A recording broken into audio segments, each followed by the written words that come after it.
how many inaccuracies there's going to be in my videos. Welcome to part 7. Having a look back at all my videos, I'm going to have a guess that this is part 7.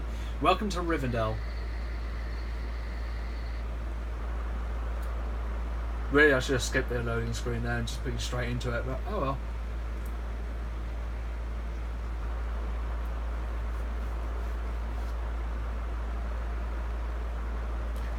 Need a drink. Gandalf. Yes, I am here. And you are lucky to be anywhere after all the absurd things you've done. Then we made it. That reminds me of The Hobbit. I was held captive In The Hobbit, Rankin Bass film, Gandalf leaves them at the foot of Mirkwood, says he's leaving them, gives a book for Bilbo to finish the tale in, and says, "I will, write this for me, and I will point out where you made errors, where you could have done better." It's like, well, gee, thanks, Gandalf, you dick. That's a terrible looking staff. I love the staffs in the films. They're just so beautifully designed. Everything. Sorry, I get way too into the Lord of the Rings films because they're just so well done.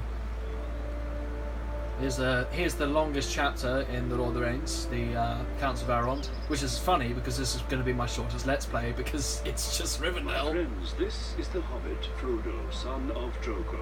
Thanks for that. He has sacrificed much to bring the One Ring to Rivendell. One ring. Frodo, One ring to bind them, one ring to bring the wall and the darkness behind them. Gimli, son of Glawin of the Dwarf Kingdom of Erebor, That's the Dark hilarious. Lord Sauron threatens invasion. Legolas, son of Thranduil, king of the Wood Elves. They fight I have to say, Sauron's the forces pronunciations in are Mirkwood bloody Forest. terrible. So it's Gimli, son of Gloin, and as hilarious as it sounds, it's Gimli, son of Gloin, son of Groin. Now, yes, his grandfather's name is Groin. Now, I have had a debate with this with several of my friends, and I think calling his father Glawin allows his father to be Growin, but it just sounds silly as well. Shut up, Boromir. No one cares about your bloody Gondorian. Anyway, so I was just pointing out that yes, the pronunciation of Gloin and Groin is questionable, but perhaps in the time Tolkien was writing it, is it Tolkien or Tolkien? I keep hearing New Zealand people say Tolkien, and it's really, I don't know, it's Tolkien. Anyway, so when J.R.R. Tolkien wrote the, I don't know, who cares, whatever, when he wrote the book, I'm sure groin didn't mean the same thing in the same way gay used to mean happy. But I would say, yeah, I would go out my way to say Gimli, son of Gloin, son of Growin, or something like that.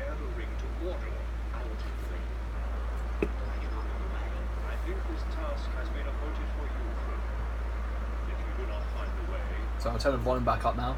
Just gonna hear myself think. Amazing how most of the character designs are complete rip-offs of the Lord. No, I'm just kidding. 9 walkers against Sauron and his 9 riders. Legolas shall be for the elves. Oh, I really wish they made a sequel to this game. I do enjoy this. For men there shall be Aragorn and Boromir of Gondor. For the remaining 2, I shall call for great heroes like Merry and Pippin. Oh wow, they're serious. you cannot begin to imagine. Hobbits are people. Next thing you want to say, you want to give Gondorians the right to vote for their king. Insane. Also open a passage to Mordor. I would rather trust Hobbit friendship than ancient power. Very well then. The Fellowship of the Ring shall set forth to Mordor. And here we are. What do I have? I have lost my dagger. In a split second, I swung my sword and lost my dagger. How interesting. So, yeah, this is all you get to see of Rivendell. And it was really annoying because it would have been nice to actually see something other than this really, really bad looking landscape of nothingness. There's a moon there. Does it move? No. So, yeah, before we go off, let's familiarise ourselves with the surrounding area. I do not like the look of Rivendell. I think it looks terrible. Okay, so this is Gimli. I mean, they must have done World of Warcraft. My father, Chloe, travelled with your uncle Bilbo years ago. The dwarves of Lonely Mountain still revere Bilbo, along with our greatest heroes. His bravery helped win back our mountain home from the dragon's mouth. A most honourable hobbit is Gimli's Bilbo. character has some really irritating animation. Whenever he talks to you, he'll be looking down like he is now, and then suddenly he'll look up, and then suddenly he'll look down again. I don't know. Legolas probably looks the most accurate to what he's supposed to look like according to the book, because he has his dagger and his bow and arrows, blah blah.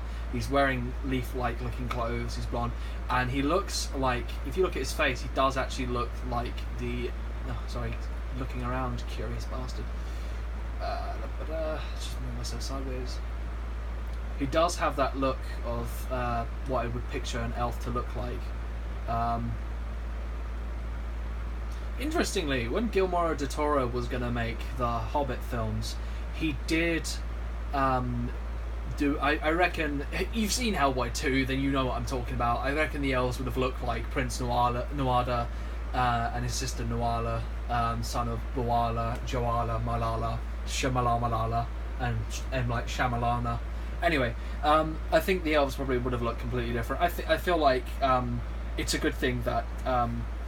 as much as I love his work, Guillermo del Toro stepped down from doing the directing and a lot of the visualization for The Hobbit, and that Peter Jackson had to step in and do the directing, and I feel like the film would have been very different. And a lot of people don't like the Hobbit trilogy, but I think it's fine. I think it works well within the films, and it's a good enjoyable film. And I've heard people who actually prefer it to the Lord of the Rings. I don't. I think Lord of the Rings is a masterful trilogy that cannot be topped. But yeah, let's see what Legolas has to say. We have learned that the strange creature called Gollum told the Dark Lord that Baggins of the Shire took the ring.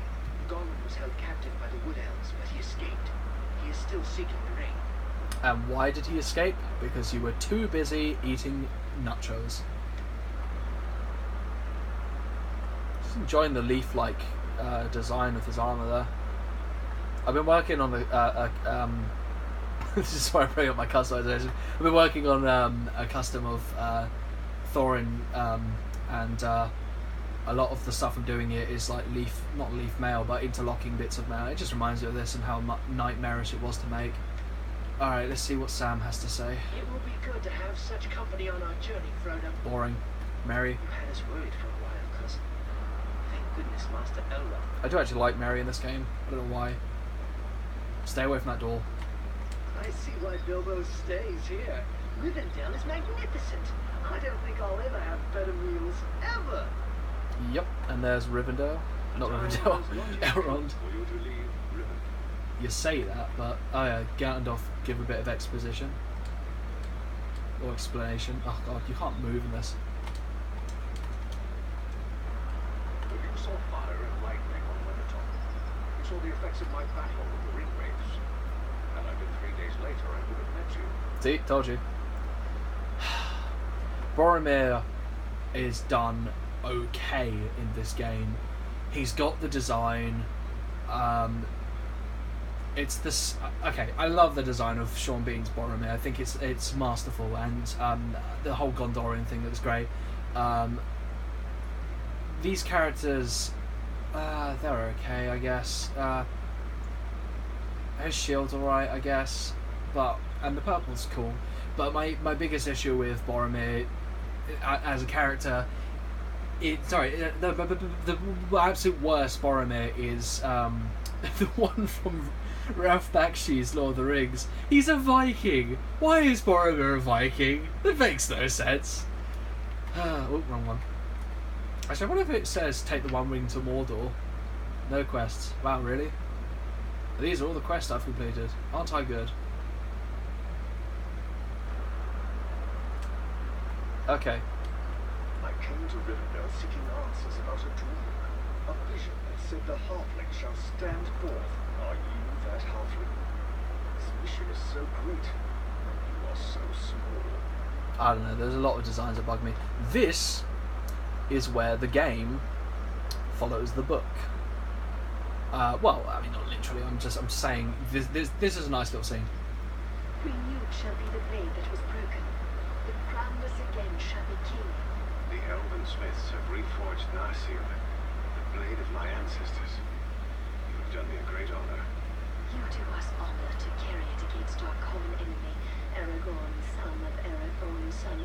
realms of Numenor. It shall have a new name.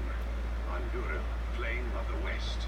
May it see the end of the Dark Lord, and then see you safely back to me, my love. You have my thanks, Arwen Andúril, and my love. My God, Menor. Yeah, so Aragorn gets the refilled Narsil, or Andúril, as he renames it, Flame of the West, and it's glowing purple, which has always bugged me in this game. Elvis blades are supposed to glow blue. I understand. Oh, sorry, glow when they're around orcs or goblins, enemies or whatever. I understand that, but I like how in the Lord of the Rings the only sword that glows is Sting. I think it gives it a uniqueness. I don't think it would work very well for any other blade, and yeah. Elrond chose your companions well, Frodo. So Aragorn glowing purple just looks silly to me. Strange man. Well met to you as well, friend. Your path will be an arduous one, Ring-bearer. May the stars shine upon your face. Where's the sheriff? If you're wondering why I'm saying that, it's because it's the same voice actress, Jennifer Hale, again. Okay, this is the only time you see Bilbo in the entire game. I'm going to save the game here because I always try to run around the area and then it kicks you out. People were saying to me, "Oh, you can go around." Sorry, I always see that on games. I think it's Game Station. The gaming sites that always tell you about all the cheats and glitches and special things you can find and blah blah blah. But the reality is, you can't walk around this area. There's nothing to find. You just talk to Bilbo and then you get booted out. Hello, Bilbo. It looks like we'll be going soon. I wanted to stop by and say goodbye. There you are, Frodo, my lad. I've some gifts for use on the road ahead. First, there is Sting, the blade of an elven prince. You'll need it, I wager. This is a You can't prove that. shirt from the dragon treasure. Very light, but stronger than any steel. Thank you for all you have done to help me. Help you? I brought a terrible doom upon you. I would take the silly old ring myself, but without it, the years have caught up with me. I'm not well preserved anymore. As you once said, the old that is strong does not wither. You should heed your own words. Ah, yes. Take care of yourself, Frodo, and bring back all the news you can. I'm writing a book about your adventure. Take care of yourself, Uncle Bilbo. I'll bring back all the news I can. And old songs and tales as well. Yeah, you're walking in about 3 seconds and then you're gone. Yeah. When we set forth on the road to Mordor, travelling through the ancient land of Holland, we were beset on all sides by Sauron's power. For birds and beasts and even weather could be bent to the will of Sauron. The Dark Lord hurled a raging snowstorm as we tried to cross the great mountain Caradhras. We forged on until an avalanche forced us to quit the mountain and seek another path. So yeah, that was Rivendell. I'm amazed at how long this video is. It's hilarious. Let's play Rivendell, the most interesting part in the entire game. Anyway, as usual, subscribe. I have not actually asked anyone to subscribe so far. If you want to subscribe, go for it. You know, I'm not going to hold it against you, but I will find you and I will kill you. No. But seriously though, thanks for watching. Hope I'm providing some entertainment this far. I mean, this must be, what, halfway through the game? It's halfway through the film, if it was a film, but yeah, alright. Next time, we forge on to the gates of Moria.